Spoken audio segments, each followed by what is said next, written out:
Sebelum masuk ke dalam materinya, izin memperkenalkan diri. Perkenalkan, nama saya Najwa Talita Sabriah dengan NIM 2092500197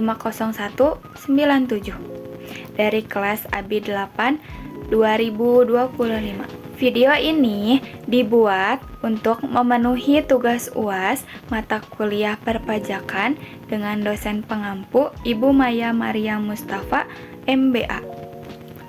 Hari ini saya akan memaparkan materi yang berjudul Analisis Kewajiban Pajak Penghasilan Final Peraturan Perundang-undangan Nomor 55 Tahun 2022 dan Potensi Risiko Ketidakpatuhan Pajak pada Bisnis E-commerce dengan studi kasus toko online atau platform Lazada.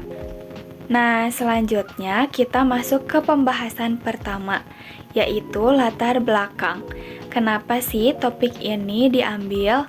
Yang pertama, karena adanya transformasi ekonomi digital di Indonesia yang telah mengubah lanskap perdagangan konvensional menjadi berbasis elektronik atau e-commerce.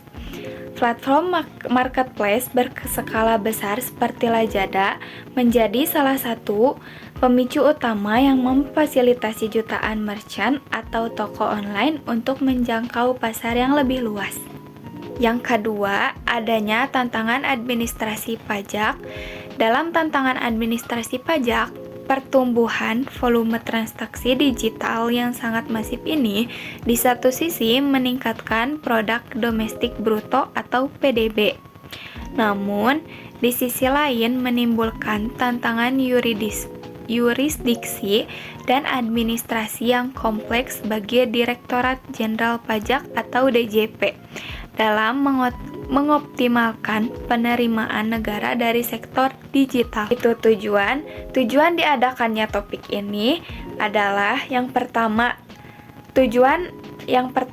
adalah memetakan secara jelas apa saja kewajiban perpajakan, khususnya pajak penghasilan yang mengikat aktivitas bisnis merchant toko online di platform Lazada. Tujuan yang kedua adalah membuat rumusan atau formulasi matematis dan simulasi perhitungan PPh final yang nyata berdasarkan ketentuan hukum positif di Indonesia, yaitu Peraturan Perundang-undangan Nomor 55 Tahun 2022. Tujuan ketiga adalah menganalisis karakteristik unik dari transaksi bisnis digital yang berpotensi memicu kerentanan atau risiko ketidakpatuhan pajak bagi pelaku usaha. Yang keempat atau tujuan terakhirnya adalah menyusun rekomendasi strategi manajemen kepatuhan yang aplikatif, kreatif, dan terencana. Mengapa sih peran Lazada sangat penting dalam kepatuhan pajak merchant? Karena laporan penjualan dari seller center Lazada mencatat harga jual awal produk kepada konsumen sebelum dipotong biaya komisi platform. Data inilah yang menjadi acuan sah dasar pengenaan pajak atau DPP dalam pajak penghasilan final. Lalu, karakteristik transaksi e-commerce. Perdagangan melalui sistem elektronik atau e-commerce di platform marketplace seperti Lazada memiliki karakteristik yang berbeda dengan perdagangan konvensional. Berdasarkan surat edaran Direktur Jenderal Pajak, tidak ada objek pajak baru dalam transaksi e-commerce. Skema yang berlaku tetap mengacu pada ketentuan utama perundang-undangan perpajakan. Namun, tantangan teknis muncul pada penentuan dasar pengenaan pajak atau DPP sesuai asas bruto atau gross basis, yang dimana aturan perpajakan DPP untuk perhitungan PPh final wajib menggunakan nilai omset kotor, harga jual atau harga jual asli produk kepada konsumen. Yang kedua, adanya komponen biaya platform atau nilai omset yang dikenakan pajak adalah nilai sebelum dikurangi oleh potongan komisi, biaya administrasi platform atau Lazada fee, biaya logistik maupun klaim voucher potongan. Yang ketiga, kesalahan umum merchant. Banyak pelaku usaha keliru menganggap bahwa pajak hanya dihitung dari dana bersih yang masuk ke rekening bank mereka atau net basis. Padahal, potongan biaya tersebut adalah biaya operasional yang tidak boleh mengurangi nilai DPP pajak. Selanjutnya, metodologi penelitiannya. Yang pertama, jenis penelitian. Jenis penelitian ini menggunakan metode deskriptif kualitatif dengan pendekatan studi kasus berbasis simulasi.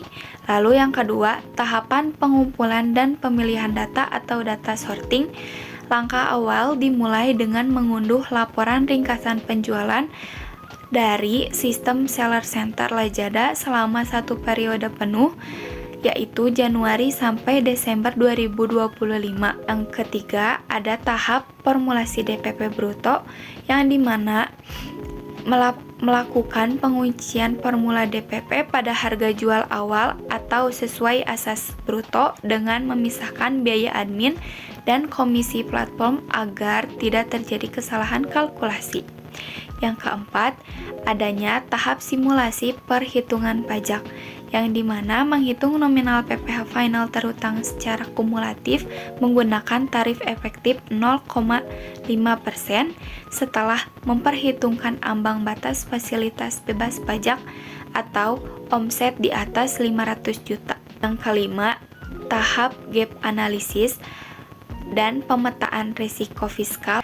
Tahapan akhir dilakukan dengan membandingkan cross-matching hasil simulasi data internal dengan data analistik transaksi yang ditarik oleh sistem Koretex DJP dari pelaporan berkala Lazada. Selanjutnya, ada simulasi perhitungan pajak penghasilan pada toko online Lazada XYZ.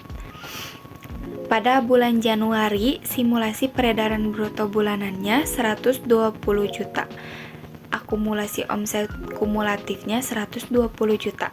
Dasar pengenaan pajak atau DPP-nya 0 karena omset belum mencapai 500 juta. PPh final terutang 0,5%. Hasilnya 0 karena DPP-nya masih 0 dan belum mencapai 500 juta. Lalu di bulan Februari, simulasi peredaran bruto bulanannya adalah 130 juta. Akumulasi omset kumulatifnya 250 juta. DPP dan PPh-nya masih sama kayak Januari. Lalu pada bulan Maret, simulasi peredaran brutonya 140 juta, akumulasi omsetnya 390 juta, DPP dan PPh-nya masih 0 karena belum mencapai 500 juta. Lalu pada bulan April, simulasi peredaran bruto bulanannya adalah 150 juta, akumulasi omsetnya adalah 540 juta, dan DPP-nya adalah 40 juta. Karena omset sudah melebihi 500 juta, maka akumulasi omset pada bulan April 540 juta dikurangi omset 50 juta, hasilnya 40 juta, yang dimana 40 juta itu adalah DPP-nya. Lalu 40 juta dikali 0,5% atau tarif PPh dan hasilnya 200.000. Total simulasi peredaran bruto dalam 1 tahun adalah 1.660 juta rupiah.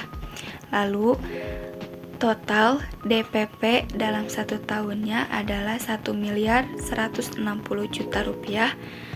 Total PPh final terutang pada 1 tahun adalah Rp5.800.000. Jadi, beban PPh final tahunan yang wajib disetor ke kas negara sepanjang tahun 2025 adalah sebesar Rp5.800.000 dari total peredaran bruto, yaitu Rp1.660.000.000.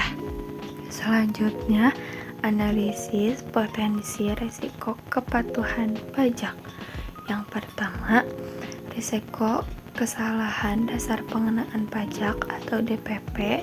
Banyak merchant keliru menghitung DPP pajak berdasarkan bersih yang masuk ke rekening setelah dipotong komisi, admin Lazada, biaya kirim logistik dan klaim voucher diskon. Kedua, risiko ketidaksesuaian data atau asimetri data.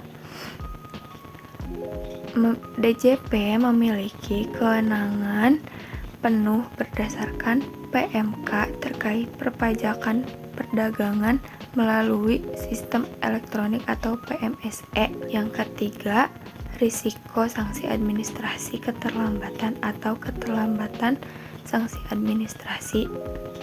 Kewajiban penyetoran PPh final jatuh tempo pada tanggal 15 bulan berikutnya, dan pelaporan SPT masa ditiadakan jika telah divalidasi NTPN.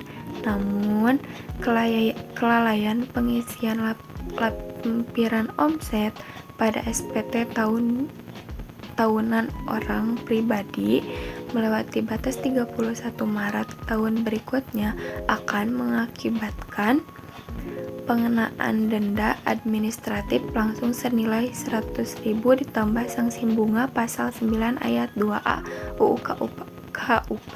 Selanjutnya, rekomendasi strategi kepatuhan perpajakan. Yang pertama, implementasi sistem pencatatan berbasis aplikasi atau digital bookkeeping. Merchant disarankan tidak hanya mengandalkan dashboard internal Lazada Seller Center, melainkan memindahkan rekonsiliasi data minggu ke dalam format laporan keuangan komersial formal yang memisahkan kolom omset bruto, potongan komisi, dan retur secara berkala. Yang kedua, manajemen pajak terencana atau tax planning. Bagi wajib pajak orang pribadi, pemanfaatan fasilitas PTKP 500 juta harus dikunci secara ketat dalam pemetaan arus kas operasional. Pada awal kuartal kedua, seperti simulasi pada bulan April, alokasi dana untuk pembayaran pajak sebesar 0,5% harus sudah dicadangkan secara otomatis dari kas masuk perusahaan agar tidak mengganggu likuiditas modal kerja. Yang ketiga, validasi transaksi dan NTPN yang konsisten. Setiap penyetoran pajak mandiri menggunakan kode pajak KAP dan kode jenis setoran atau KJS melalui e-billing wajib disimpan buktinya berupa nomor tanda penerimaan negara atau NTPN. Bukti pembayaran ini sangat valid, berfungsi sebagai surat pemberitahuan atau SPT masa yang sah demi hukum perpajakan. Itu dia pembahasan saya di video kali ini. Terima kasih dan maaf jika banyak salah-salah kata. Saya Najwa Talita Sabriah. Sampai jumpa di video selanjutnya. Assalamualaikum warahmatullahi wabarakatuh.